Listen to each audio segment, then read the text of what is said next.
instead of sitting there and whining. Come over here. Come on. Nope. Okay.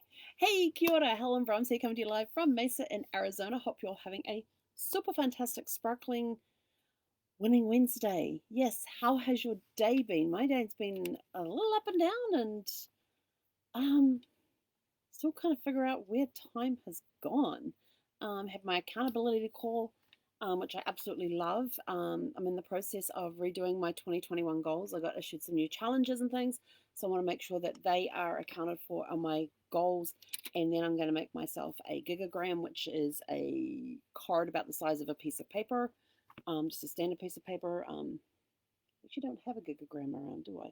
Just think of a sheet of paper and the card's about that size. And so that's going to be kind of my vision board, but so I can put those on there. So I'm working on, so I've jotted down the ideas. I have to create the card now. So I've got a little time slot put aside for tomorrow to go and get that finished. So I got that done today. So yes, I've got a big, massive goal coming up, which I am going to break down into smaller steps. So it's going to be each month this year, I've got this goal going, and it's on the road to this main goal, which I expect to have done in this amount of time. So that's what that one's going to say. I'm trying to figure out if today was productive or not. Everything on my to-do list got done, but I feel like I've dragged. But then I did have to spend over an hour on the phone with the cell phone company. I've got got my business line, which is hosted with Vonage, and I want to port it to a pay-as-you-go cell phone, and eventually get it into Google Voice. And I've been meaning to do this for months, and I finally got the chance to do it because I finally put it on my calendar. That's the key. It was not on my calendar. So I finally put it on my calendar and said, hey, look, I'm trying to activate this. Oh, and I disabled a hotspot. I disabled a hotspot a couple of months ago, but it was still showing up. So I had to go in and say, hey, I called you guys. You guys said it was done. It's not done. So we had to get that fixed. So we got that fixed. And then I bought just a cheap phone to do pay-as-you-go. I didn't do it as an iPhone. I just did a cheap cell phone that I could port the number to, and then eventually port it over to something like Google Voice or something like that. And sorry, Zeffy has been like this for the last 15 minutes. And as soon as she gets a butt scratch, she shuts up. But she sits over there, expecting me to get up and go and give her a butt scratch. Not happening. Hey, use our inside voice, please. Oh, she didn't howl this time. And so I spent 45 minutes on the phone with them getting everything sorted out. And then I said, okay, I've got this pay-as-you-go phone that I need to activate so I can port this number over and all of this sort of stuff. And they're sort of like, well, where are you porting it from? And that was this huge mess. It's like, well, where are you porting? And I said, so what's the phone number on your phone? I said, I don't know. They go, what do you mean you don't know? I said, because under my number, it says unknown. And they're like, well, it shouldn't say that. And so I gave them all the information that was on the box. I gave them all the codes they asked for and everything else. And she says, okay. She says, now type this into the call thing. So I typed that in, and I said, well, nothing, and press the call button. So I did that, and nothing happened. And this is after being moved around a few times. And so then she turns around and she says, oh, well, let me try it from this end. And she asked for all the information. So I gave it to her all again. Yep, we got all the information in, and she could not get this thing to activate. And she says, well, we're going to have to do it manually. Can we call you back? I said, fine. So they called back about almost an hour later and said, we can't activate it. There's a problem with the SIM card. You're going to have to go to the store and buy a new SIM card. I went, no. I said, not happening. I said, this is a phone from your company that came in a sealed box, that the label on the side of it says new, because she was trying to tell me it was a reconditioned phone and that it was a used SIM card that had been deactivated. And I said, no, this is an AT&T box, and it's got all your stuff on it, and it came sealed. So I had to break the seal to get into it. And I said, and on the side, it has a sticker that says new. So nothing inside should be reconditioned. Nothing inside should be deactivated. And so she says, well, we can't, you're going to have to get a new SIM card. You're going to have to go buy one. I said, I'm not buying a new SIM card. I said, my expectation was when I got this new phone delivered to me was that everything would be in working order. It is not. I am not paying for a new SIM card. You are going to have to provide one for me. And so she kept going on. So I said, well, can I please speak to your supervisor? So then she decided to transfer me to the sales department because the supervisor was on the phone. Very convenient excuse these days. Oh, supervisors are always on the phone. And so she gave me the number for the sales department. I called the sales department and explained the situation to them. And they go, well, who sent you here? I said, the prepaid people sent me over here to you guys to see that so that you guys could send me a new SIM card. And explained the situation to them again. And she says, oh, well, you're not actually with the right person. Let me get you over to the right person. I'm like, oh, here we go. The pass the buck thing. So I finally got this lovely woman. Her name was Sherry. She was awesome. I explained the situation to her, and she says, absolutely, we can send you a new SIM card. It won't cost you a penny. She said, what's the number you want transported? You want transferred to the SIM card? And I said, well, she said, have you started the porting process? I said, no, I haven't started the porting process because I need somewhere to send the number, and I have nowhere. And she said, well, you send it to the SIM card. I said, I don't have a SIM card that works, so I can't send it to the SIM card. So she says, not a problem. We'll take care of that. So she now has the whole porting process. So by the time I got off the call, the porting process had already started. By the time I get the SIM card, which will be in about 3 to 5 days, it will already be ready with my ported number on it. And then she's given me a number for me to call up to get them to activate everything. But she explained to me, she said, well, when did you buy the phone? I said, in September. I said, it's the first chance I've had to get the stuff done. And she turns around, she says to me, she says, oh, well, when you buy the prepaid phones, the SIM cards are only active for 14 days. And I'm like sitting here, I've got the box out, I've got all the documentation out, and I'm like, where in the documentation does it say that? And she's like, it doesn't say that in the document. I went, no. I said, there is no way. I said, look, quickly looking through the documentation here where it's all got all the getting started stuff and all of that, and it's got the thing for the SIM card. I said, nowhere in this documentation does it state that this SIM card will expire 14 days from purchase. Plus, I don't know how long this thing had been sitting in the warehouse to start with. And she said, like, oh, that's a good thing to know. So, but finally, it took almost 2 hours between the two phone calls to get everything set up. And so in 3 to 5 days, I should have my new SIM card, no cost, being shipped directly to me here at the campground.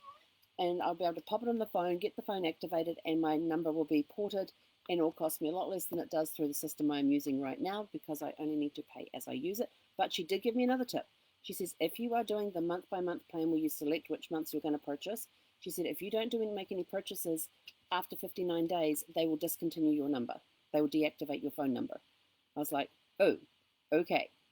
She says, but when you call that number that I've given you, she says, when you call that, tell them what you're doing with it, and then they will turn around and tell you which will be the best program for you at the cheapest cost. And I'm like, perfect. I said, because I'm paying this and I want to pay less than that. So let's get this taken care of. So that's what we're going to be doing. And we will see how that goes. We will see how it all works out. But, you know, and I kept emphasizing, I said, do not disconnect the 703 number. I said, do not disconnect. I said, don't do anything. I've had that number for 24 years. Do not do anything with that number. I said, I will have a heart attack if anything happens to that number. So they was like, nope, we're not touching that number. We're not touching that. Because when we were talking about the hotspot, which I thought had been, which they told me had been disconnected, turns out it wasn't. They said to me, this is, oh, now that's the 703. I said, no. I said, do not touch. I said, anything on my account that says 703, leave it alone. And I emphasized that several times. And she said, okay, we've disconnected the number. And I said, because the hotspot actually has a telephone number. And which is interesting because it's a hotspot and it has a number and they charge you every month for the voice portion of the hotspot. I said, okay, let me understand this. And I've had this argument with them many, many times. I said, why are you charging me for a voice service that I do not have? She says, what do you mean? I says, well, on my bill, you're charging me $20 a month as part of my hotspot fee. And it's got a voice charge. It says voice charge. I said, this device cannot be used with a voice. She says, what do you mean? I said, it is a hotspot. I can't even plug a phone into it. It is solely for Wi-Fi. So why am I getting charged $20 a month for Wi-Fi? For a voice thing that cannot be used on this device? Oh, well, that's just how we do it. I says, no, that is not. And I actually had this argument with them one time. So they actually refunded me the $20 a month that they had charged me when I saw it was on the bill. But they kept charging. And I says, now that has been deactivated. The voice portion has been deactivated and the charge thing. Yep, yep, that's fine. Check the next month. It's back on there. Call them back up about it the next month. I said, if you go back and have a look at last month's bill and see all the complaints there, and it was just every month they would refund it. I would call them the following month, get it refunded, call the following month, get it refunded, call the following month, get it refunded. And it was just like, you have got to be kidding me. So check to see what fees they're charging you when you're buying hotspots. Are they charging you a voice fee inside your program when your Wi-Fi cannot be used as a voice device? So I thought that was rather interesting that AT&T gives you a voice charge on a device that cannot be used to make phone calls on except via Wi-Fi, but they're charging you a separate voice fee. So I thought that was interesting. But of course, you've got to have another device to use as the voice thing, which you're already getting charged for. So just one of those things. Anyway, but it's all sorted now, and hopefully in 3 to 5 days, I will get my SIM card, and my pay-as-you-go phone will be up and running on my business line, which is good because it has unlimited talk, unlimited texts, and like I think it was like 8 gigs of download. And I'm like, I'm not even using it for down. You're very talkative. Come up here. Come here. Come on. You want me to move over a little bit? There you go. Come on. Come here. Oh no. 1 minute. Let's see. Kibble. Let's see if she comes up with this. Come here. What's this? Bribery. This is bribery and corruption at its best. Bribe a dog with treats. You like those ones? That's the kibble that you like. No? Did I give you the wrong coloured one? Is it meant to be that one, is it? She has different shaped kibble in here, and she usually eats the triangles, but you've got to get the ones with the right colour because she has the light coloured ones, and then she has the dark coloured ones. She usually eats the light colour, and the light coloured ones I usually put in my pocket to give her for treats.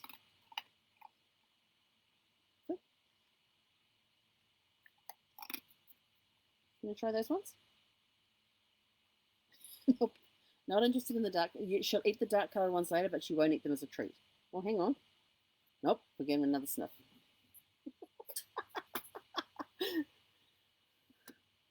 The joys of pet ownership. You gonna come back here? She's probably waiting for a WARK because she can see DOGs over in the PARK. But yes, so that was my adventure with cell phone companies. It's never a quick call. And I guess it's because that took up 2 hours of my day, but I still got my to-do list done. But it feels like it doesn't feel like, even though my to-do list for the day was done, it does not feel like it was a productive day because I had to spend this 2 hours on the phone getting something sorted out that should have been very, very quick and very simple. And I guess it just makes me feel like I haven't had a productive day. When the to-do list is done, it got done in time, it got done correctly, so I don't see what the issue is as to why I don't think I had a productive day. But the to-do list is done, so I'm celebrating that because that is a win for today, to get the to-do list, which means I get to watch a movie tonight if I want. Because I only get to watch movies during the week if I get my to-do list done. And it's only if I decide to watch a movie. Because you've got to be in the right mood to watch movies. I remember sitting one time going through my DVD binders, and I have 2 of them, so I have about 500 DVDs between the 2 binders because each one I think holds 250. Yes, I know it's a lot of DVDs. And then I went through my Prime account as to what movies I could watch for free. I spent 2 hours going through my DVD collection, going through the movies available for free on Prime, and sat there, and after 2 hours it's like, I have no clue.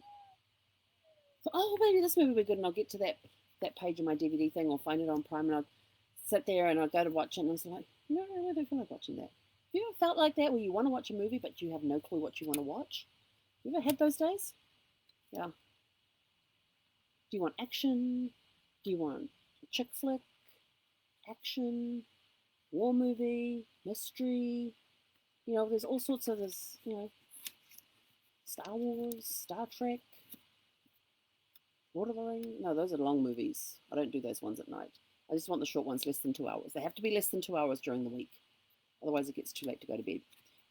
too late to go to bed. I go to bed anyway, but it's just too late. It's a late time. But anyway, so I'm going to have to figure out, maybe I'll figure out while I'm walking what movie I'm going to watch tonight. And for those who have the families of rubber ducks, it is National Rubber Duck Day today. So happy National Rubber Duck Day today. Um, and I did put a post on my Facebook page for rubber ducks. So if you have a rubber duck collection or one or two, go take a picture of it and post it on the Facebook page. I want to see how many different pictures we can get of different types of rubber ducks. So yeah, that was right. Yeah, but anyway, go have a super fantastic sparkling year. Oh, and what was my fun thing today? Because you know that during my lunch break, I always look up fun stuff on Amazon that matches up with my fun in 2021 fun plan. So today I found this bucket thing, and it has 1,500 craft pieces in there, like pipe cleaners and pom-poms and tubes of glitter. They also have just the regular pom-poms and regular pipe cleaners, and they have the sparkly versions of those. There was some felt in there. There were the little googly eyes. There were popsicle sticks, little tiny wooden pigs, the squeezy pigs, all sorts of fun stuff. There was a lot of stuff in there that you could be extremely creative with. And I thought, wouldn't that be cool to sit and because I like doing crafty things. I love doing crafty things, and so I've got a lot of craft stuff on my thing. And then after that, I found a leather toolkit, and I was like, ooh, I don't even think leather's on my to do a leather works class, because I remember during school when we had art classes in middle school, we used to have a period of art class 2 or 3 times a week, and we did different things, like we did the tile carving with the printing. Then you'd run with the rubber tile where you would carve out, draw a picture on it, or design, carve it out, and then you'd run the ink roller over it, and then you'd press the paper over top and roll that, and you'd come up with these really cool patterns on the paper. And cheapers, wait for it. You're gonna start doing your yodeling.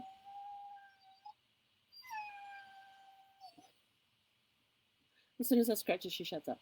That was her little way of saying my mum's taking too long. Yes, okay. But then we used to do things like with leatherwork and doing the stamping of the leatherwork and the burnishing of the leather and all of that sort of stuff. So there was a lot of, and I loved the art class because we got to try so many different. We did pottery, we did clay work, we did the rubber tile template thing, we did leather work, we did drawing and painting and a whole.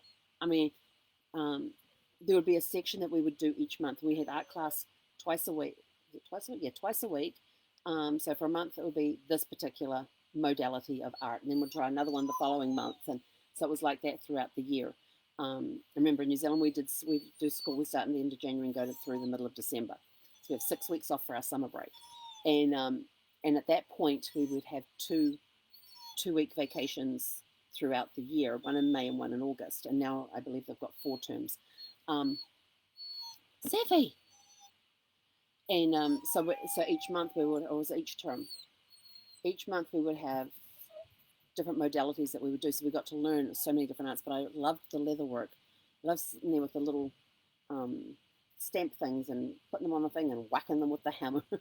Whack, whack, and creating all the different designs on things. I remember making a leather thing for my watch, because back then it was the thing to have. You have your watch and you would thread it through this leather band, so that you'd thread the watch straps through this leather band, so you would have this cuff on your arm that would have your watch on it. And I remember making myself one of those, and it was quite cool. It was a lot of fun. And so I saw this leather kit on there. I thought, oh, I don't think I have anything about leatherworks. I thought that'd be really cool to take a class on leatherworks, see if I'm any good at it all these years later. And so that one went on, found some more paper, wrote that on, and that's now in my fun tin. So lots of different craft things are going in my fun tin, because it's all stuff that I did as a kid or I've done over the years that I've enjoyed and never really taken it further. Brad and I always talked about doing a bread making class, so that's in my fun tin. So go learn how to make bread, because me and yeast, it was one time. Oh my gosh, that reminds me of the time that I made bread at home one time.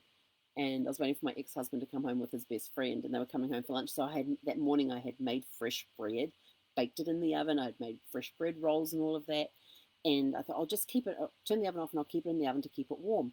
Well, by the time it came out, it was a little more than golden brown, all over, and we went to cut these rolls open, and my ex was carrying the basket I had with the bread rolls in across to the table, and one fell off and it bounced. This bread roll bounced across the floor.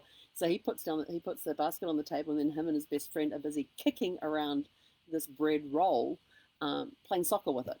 I'm like, really? But then when it came to actually trying to use a knife to cut into the bread rolls, the crust was super hard on the bread and on the bread rolls, but inside it was that nice, fluffy, warm center of a bread. Inside was great, but the crust, yeah, really hard. Um, so I definitely need to learn how to bake bread properly so it doesn't end up with a hard crust and a nice soft center. But anyway, that was my bread making exercise. So Brad and I have always said we would take a bread making class, and I'm learning just bread making, also pastries as well, because I'd love to learn to work with pastries. I'm great with cooking in the kitchen.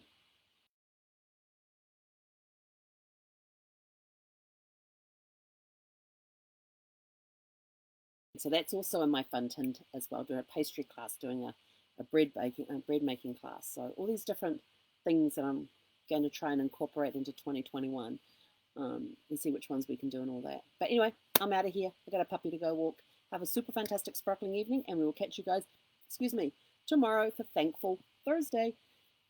Hei konera.